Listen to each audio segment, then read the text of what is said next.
Ile tu nauliza ndugu yangu Rigathi. Unajua mimi watu wengi hawanielewi. Nasemanga watu wengi waliniona usiku, hawajaniona mchana.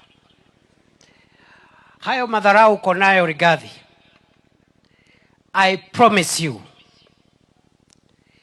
utapata aibu. Hauwezi. Kwanza kabisa wewe umesema ya kwamba nisikuite ndugu yako. And I want to tell you this, Mr. Rigathi. It is not upon you to tell me how I will call you. It is not your business. It is my business. Wewe sio utaamua vile nitakuita. Na sikuiti ndugu yangu kwa sababu nakupenda.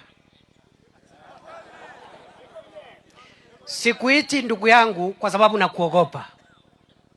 Nakuita ndugu yangu kwa sababu wazee wa jamii zetu za Gikuyu, Meru na Embu na Mbere waliniambia ya kwamba jamii yetu ni moja. Kwa hivyo wewe ni ndugu yangu by blood, not by choice. Yes.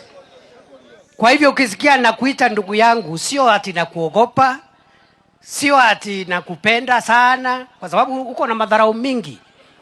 Mimi najaribu kukupenda lakini uko na madharau mingi. You don't know what kind of a human being you are. Unadharau mkubwa wako, unadharau wale wengine, unadharau ndugu yako. Sasa wewe, how can be one man be the only right man in the whole world? Si lazima ukae vizuri na ndugu yako? Si lazima ukae vizuri na baba yako? Ama namna gani? Na hiyo kimbelembele ndio ilikuondoa ofisini. And I told you, na mimi sitaki kukua kama wewe. Usinisukume nianze kutoboa siri. Vile nilijaribu kukusaidia usitoke ofisini lakini ukakataa kunisikiza.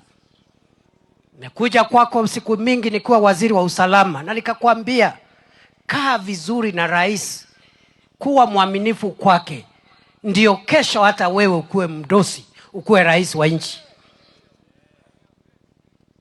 Ukanidharau, ukaniambia sijui vile nasema. Saa hii unapiga kelele ukiwa nje.